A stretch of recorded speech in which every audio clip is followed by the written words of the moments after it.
this week we have two guests lined up. We have one waiting backstage. She is someone I've known for several years, had the pleasure of working with.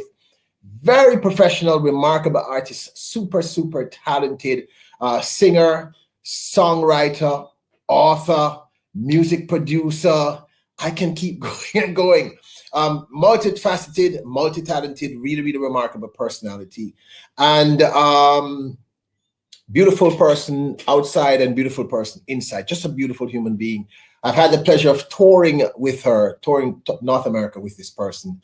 And she's just remarkable to work with. So I would like to introduce you all to the one and the only Stephanie Hava. Stephanie is the best of the best. Nobody can test. All right. Steph, what a you good? Yeah, good? Or the best people to interview are your family and your friends. Don't it? Best people. All right, so Steph, this is a new thing that we're doing for the channel. We're trying to give people information regarding entertainment. It's brand new. And we wanted to talk to people who have a full understanding of what happens behind the scenes, because people who look at entertainment really only ever see the end product, right? Or they don't see the artists who crash and burn. They don't see the nights in the studio. They don't see the producers. They don't see the work, the actress. We see the end product. We see that 1 or 2% of people who become global stars and global artists. And everybody won't be a Beyonce. Everybody won't be, I can keep calling names. So we wanted to talk to people who have done really well, who have succeeded, but have managed to stay grounded in the industry and who are articulate enough to express, the truth about right. None of this really work. And you're one of the first persons I decided to speak with. I said, I'm going to call Stephanie guy. I know Stephanie. Stephanie know the thing. Stephanie know the truth. All right, so, okay, everybody. So Stephanie Hava. First question. I'm trying to ask the questions that you have not been asked in every single interview your entire life. Very hard. Right? So the first thing I want to ask you, but I want to go in the reverse order. You are a mom. Yes, I am. A very public mom. You're very public about your being a mother.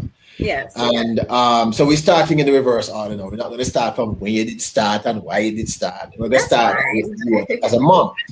I've always thought that must be very challenging for an artist. How many children do you have? I have 2 girls, 2 beautiful girls. All right. How has it impacted your work as an artist?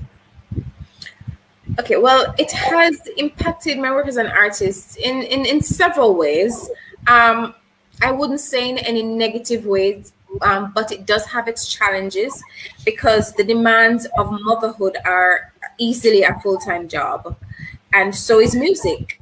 And so there's not even a balancing act. I would just say it's a juggling act, right? Because you have to find a way to kind of make it all work and to give each aspect of those 2 lives your fullest and your best, or else either will suffer. But it does really push me to do my best, because I'm not just, this dream does not bank on, it's not just something selfish. It's not something just for me, it's for them too. I'm creating a life for them, and so it gives me the motivation and the drive and the push that I need to know that I'm not alone in this place, on this earth, that I have 2 beautiful human beings who are depending on me to make their lives comfortable and to teach them and to show them what hard work looks like, and what going for your dreams, not just working a 9-to-5 or working a job just to make some money, but what doing something that fuels your soul feels like and looks like. And so I enjoy both. I enjoy being a mom and I enjoy being a recording artist. They're two of the most fulfilling things I've ever done in my life. Well, I mean, I've seen you in action as a mother, and I've seen you in action in many aspects as an artist. Like I said, I told everybody I've had the pleasure of working with you, and I've had the pleasure of touring with you. Yes, he's Uncle Peter, guys. Yes. There has been, to me anyway, in recent time, I've noticed a flood of new artists. I think this may be because we're in the age of technology. The gatekeepers are not as gatekeeping as they used to be. We're going to get into that term a little later on. And what I've noticed, because listen, people, when I started as a singer, if we were fortunate as male artists, for every show I did, there may have been one female artist on the show. And in fact, most shows, there was no female artist on the show. I mean, I used to tell people that when I did the shows, I felt like I was incarcerated because you're a man around me. I mean, that was a problem, but it was a problem. Yeah. But I noticed there is a flood of women getting into the game. I'm trying to be diplomatic and I'm trying to be Uncle Peter and ask this question. There's a flood of women getting into the game, but it appears to me as if, just like a lot of the acts coming up globally, this is not about Jamaica. Your physicality is extremely important. Now, I know that as a man in the business, especially in reggae and dancehall, which is male dominated, as you know, like I said, I'm doing this in reverse. You're a mom. You're also a very attractive woman. Thank you. Articulate, very attractive. How did that impact you when you stepped into the game? Was there anything that happened to you as you stepped in as a female artist that surprised you, that said, I didn't expect this or I didn't anticipate this? What was the journey like in terms of relating to men, it being in a male-dominated industry? Well, my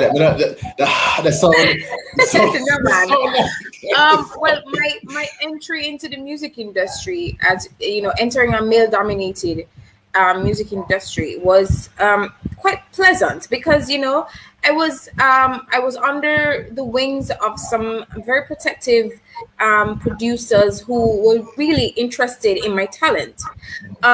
Venturing out into the wider industry, it was definitely a shock. It was a shock because, I don't think nobody prepares young women coming into the entertainment industry on a whole of, the different things that they would have to contend with, whether that be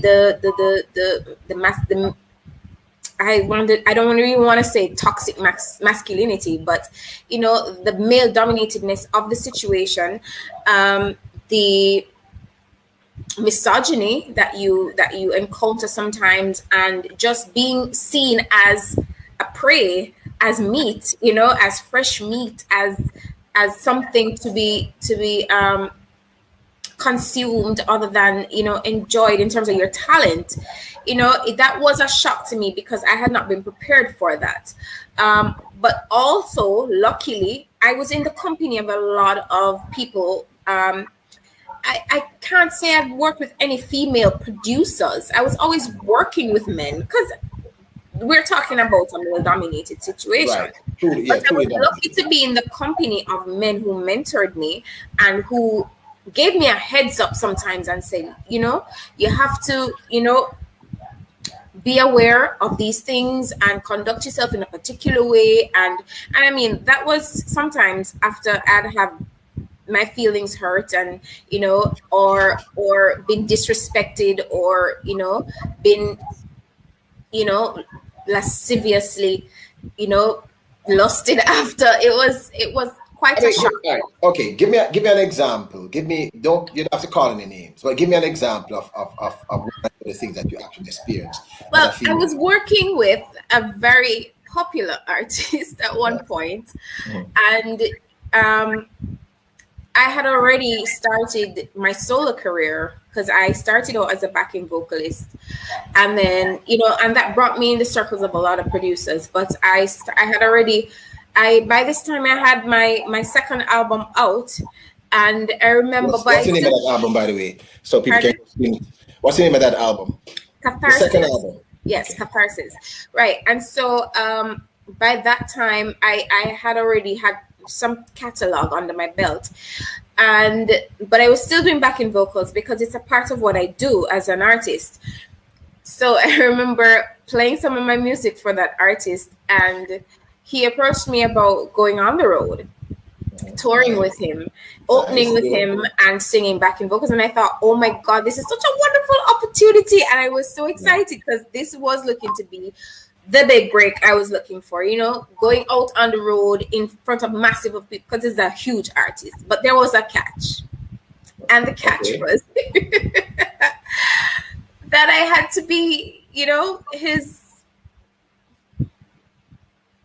sleep with buddy on tour. Okay. All right. I mean, it's not funny.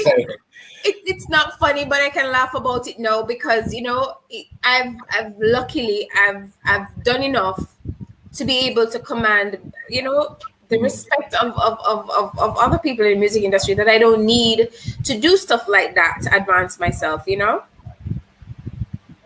Wow. Yeah. Okay. Well, I mean, I guess the truth is that probably happens a lot more often than people would like to think or understand. Yeah. Okay. All right. For me, it's a little strange because it's something that is totally outside of my personality. Because I kind of think that wouldn't quite work unless you're already in love with the person. That's wow. Anyway. Now, one of the reasons I invited you on, I'm going to get back to that in a little bit. But one of the reasons I invited you on is that generally when people think about entertainment, they think about actor or they think about singer. Mm-hmm. They don't really think about anything else. And you're one of the few persons I know who you have managed to command several different aspects of the music industry, of entertainment. All right. If I may, I know that you're a show promoter, right? Yes. I know that you are an author. You had a very successful book out called Diary of the Scorpion Lover. That I have read about 15 times. I think. I know that you are. I mean, listen. There's so many things. What is it for you personally that made you decide? Is it that you were so gifted in all of these things that you couldn't help yourself, or is it that you got up and said, you know something? I need to find a way to exist, because I know, for instance, when I started singing, I was an actor. I was doing acting. I was doing broadcasting. I sung in the hotels for many years. By the way, a very, very strange thing, because people thought I shouldn't be doing that, and I was like, no, I'm feeding my family. What are you talking about? I don't know what you're saying to me. When you decided to diversify, why did you decide to diversify as an artist? Was it an accidental thing, or did it just, or did it evolve naturally because of your talent? It just kind of happened, It just kind of happened because once I started getting immersed into music, there were other aspects of music that was calling to me, and I would step into certain different roles just as a filler, noticing that these are things that I love to. These are things that sparked my interest, and these are things that I was good at. Namely, I could easily, fill a management role because, I've always been interested in what was going on behind the scenes. I was always, with the tour manager or noticing what was going on how the manager or the road manager or anybody who is in a managerial position was just handling themselves and handling the job.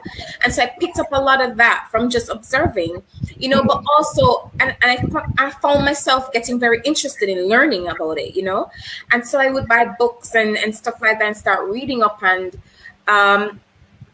And then when it got to a point where it was hard for me to find a manager for myself because of some of the same stuff we're talking about, because they would be interested in me or they weren't doing enough for my career, I decided to start my own company, right?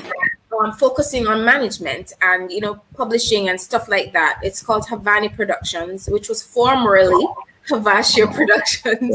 Right. And so I started my own company and, started outsourcing my skills to other people, to other artists, my friends. Actually, it just really was an opportunity for me to help myself and my colleagues to further ourselves, who we couldn't get management or we weren't being booked on shows. So my company ended up putting on events, small events around Kingston, stuff like that.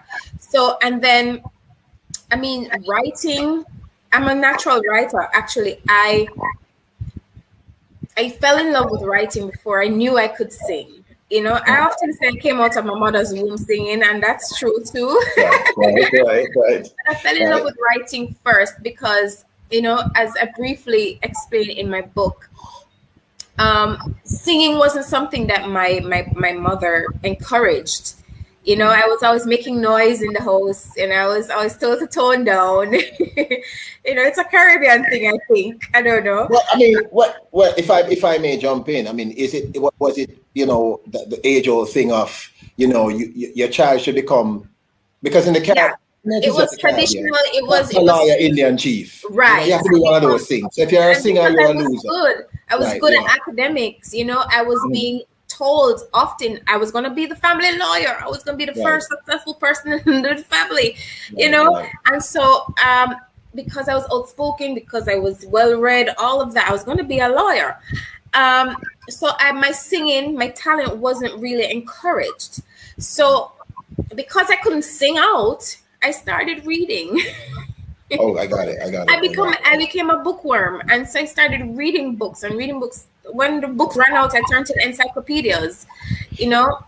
So wait a minute. So I have that. You said it was a natural evolution, and you made a statement that I can relate to as an artist. And Vern's young class, who's one of the persons watching, she says, "Wow, that is sad. No management." Vern's, let me say something to you. It's not always sad. Reggae and dancehall have a huge issue with management. Most artists are managed by them cousin, them girlfriend, them wife, them brethren, or something like that. It's the truth. So you find that a lot of artists, I put together a team of people around over 20 years because there was no one that I wanted to, there was no one I wanted to work with that I thought was competent enough to achieve the goals that I wanted to achieve. Yeah. Travel Dreamer 46. Thank you so very much. Pick up yourself, Travel Dreamer from 46. So you're saying that none of this was as a result of finances. You never thought about it financially. Not yet. At that point, I really was just following my dreams. I was following my passion, right? So when the time after pursuing music for many years, as I said, starting out as a backing vocalist, then I started my solo career. I stopped touring as a backing vocalist with other artists. I would only do it in studio, which I still do today. So there goes that. I'm a recording artist. I'm a backing vocalist. And I'd spent many years, as a backing vocalist, it's good money. I have to say, it's very great money. Consistent income, especially if you're touring with a successful artist. There's no reason to walk away from that job. But I knew I wanted more. Every night I stood on that stage, supporting somebody else on the sidelines, I saw myself. And so I knew I needed to make a sacrifice. So that is when money came into play. Money became an issue, I would say, because as any artist, you need support, not just management, but you need capital. This is after you. This is after. So hold on. So you're saying that as a touring, as a backing vocalist, and I don't know if you can just address that quickly, because again, I keep saying when people approach me about the industry, they don't talk about these other things, and they don't realize that the lead artist needs backing vocals or stuff. Who are some of the people you toured with? And I mean, I'm not going to ask you to give us figures, but you're saying that a good backing vocalist can make a lifelong living comfortably. And okay, give me an example of some of the people you worked with before we talk about. I've worked with Coco T. Hey Renee, I see you. I've worked with Coco T. I've worked with Deville, Mr. Vegas. Those are some of the local reggae artists that I've worked with. Then I got an opportunity to work with Spanish. Well, he's Basque. Basque is a small country in Spain. It's a small town in Spain called Fermin Muguruza. I got an opportunity to tour with him for an extended period of time, and then which took me to live outside of Jamaica. And then I was touring with Groundation from California for a very long time as well. So when you made this transition now, you decided, okay, the artist in me needs to be expressed, and you got into music. I guess that's when you got the offer for being the the friend on tour. Yes, the friend with benefits, the singer with benefits. Yeah, that's the correct term to use, the friend with benefit. When you got into being a solo artist, what were some of the challenges you faced? You mentioned finance, meaning is it that you couldn't find someone to finance you, or if they were going to finance you, they wanted benefits for the financing? Well, first of all, this is the part that they don't teach in music school, or nobody tells you about, is that starting your solo career requires a lot of investment. It requires a lot of investment before you see any returns. And so it's not wise to use your own money because you'll be spending a lot of money. You know, there's a lot of aspects that get into getting your career off the ground. That's, you know, there's a phase called artist development. You know, when you're burning CDs back in the days and you're doing photo shoots and promo photos and, you know, all of those things, and, you know, getting yourself together, hair, clothes, all of that. You understand? For performances, and sometimes you're just going on a show for the exposure. You're not getting any monetary. No money. Oh, right. Let me interrupt you for a second. People, we're talking to Stephanie Hava, author, singer, backing vocals, show promoter, my sister and my brethren, together, remarkably talented, very, very, very successful artists. And we're just talking about some of the truths about being a female artist in the game and her journey as an artist. And we're not doing the usual question, you know, like we're trying to do something like a different. And since we know each other for so long, because we talk for 10 hours, and I said Renee looking beautiful backstage here. Hey Renee. You can find her on Instagram at Stephanie Hava. At Stephanie Hava on Instagram. She has a company called Havani Productions. Productions, right? Yes. She's a mother of two amazing girls who call me Uncle Peter. You know, really, really sweet person, and really, she was a part of my team. She came on board. We were lucky to have her. Remarkable personality. Stubborn. She's stubborn. But calling the kettle black. She's not stubborn. Actually, I'm the one. I'm yes.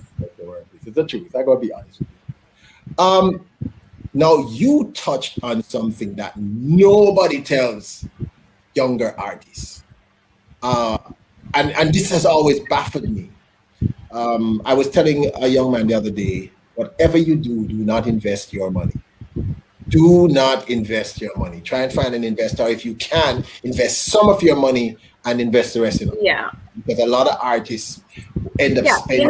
you know what it is though, Peter. I think we're told to follow our passion so much. You understand? The fantasy is what we Yes. start out with, the fantasy of the music industry. So we're going after our dreams, and but there's a lot of practical things that need to go into it. There are a lot of logistics and strategy that needs to go in to make sure that we can, I mean, who wants to still be the suffering artist? I don't believe in it. You know, Right. I don't believe that that's the trajectory of becoming successful. Granted, it's not always going to be great every day. The money is not always going to be good, right? So you definitely need to love it. It definitely needs definitely need to be passionate about it. But I think we can, if we can keep the conversation real and tell artists, especially when we're asked what's the best advice to give artists, is tell them, listen, it's not just a dream. It's something that you have to, it's a business. So you know, when you start a business, you have to have capital. Yeah. If you don't have an investor, it would be wise to accumulate, right, some capital to get yourself off the ground, because these are the things that go into it. You understand? Your image, your sound, the quality of your productions, the quality of your post production, and then you're thinking about marketing. All of those things require money. And if you're investing, if even if you have a 9 to 5 and you're investing it back in your music, it can easily drain you for a very long time. It can keep you from living a comfortable life for a very long time if that's all you're doing. You understand what I'm saying? So I think money, managing your finances as an artist from beginning, in the middle, all the way to retirement, it's very fundamental for us to understand and to know and to apply. Well, I think also the other side to that point, because you are right. We don't really teach artists. We don't talk to artists generally about the finances of what we're doing. I mean, it took me years to figure out what the heck was going on around me. We don't talk to artists about publishing, copyright. We don't talk to artists about about owning your masters. We don't talk to artists about any of these things. We talk to artists about the glamour and the glitz and doing the right thing on social media. And we don't talk about it, but the artists are taking things up in their hands these days. Believe that. Well, that's a good thing. That's a good thing. But I can tell you, as an artist from the 90s and the early 2000s, it was a very, very different sort of experience for most of us. Mm-hmm. You mentioned success. I know I'm going to ask Wendy this a little later on. Now, we know, you and I definitely know of artists who are huge, popular, doing really well, and they're broke. Yeah. No one knows they're broke. Nobody knows they're broke. No. They drive all the nice cars, and people don't know that's the record label who's paying for it, or the management that's paying for all of this. Mm-hmm. My question becomes, all right, what exactly is success? Is success that just the 1%? Because it can't just be the 1%. You have millions of artists. Jamaica probably have more artists than we have farmers. Mm-hmm. What does success look like to you, and how would you express that concept of success to an upcoming artist? Okay. Well, first of all, success is defined personally, I believe. But what it looks like to me is being able to turn your talent and your passion into sustainable income. And that doesn't always look like popularity. That doesn't always look like a boss, as we call it in Jamaica, which is breaking, as they say in America. Sometimes there are a lot of artists who are making good money without being the most popular artist. And that is because all their business affairs in regards to their music is in order, right? You mentioned earlier publishing, right? You mentioned owning your masters, because in the age of the indie artist, there was a lot of education out there for emerging artists to own their music and to own their publishing, instead of going through all these sub-publishers and third parties who will eventually by the time the money gets to you, you're really getting a fraction of your intellectual property. All You right, know. listen, I'm gonna interrupt you. I'm gonna bring on Renee, Okay. and then I'm gonna invite you back because we No have a problem. little more to talk about. But again, people, we were just talking to the amazing Stephanie Hava, my friend, the boss, super talented artist you can find on Instagram. And in fact, all her handles, just look for Stephanie Hava, and the Hava is Hava, as you see here on the screen. Really, really talented artist. And what we're doing is we're just having an honest conversation about entertainment. So if you know anyone, any young act who'd like to get into the game and they want to know what really going on, what they're not teaching them in the music schools, etc., or the acting schools, have them stop by and check these out. All right, so Steph, we'll talk to you in a little bit. Thank you All so right. very much for popping by. So people, look today, you know, two hot girl, me have me one, you know, big up. All right, okay, boss. All right. Hey, Renee. Are you here? Yeah, I'm hearing you now. I'm hearing you now. How are you? I'm great. I'm great. I'm so happy you decided to do this stream. It's the first time we're really doing this stream. We are trying to create a stream for people who are trying to get into any aspect of entertainment, and we want to give them apart from what they learn at school, etc. We want to give them an honest look at the game. Now, First of all, I want to say hi, Steph. yes. Whatever. Hi, girl. Hey.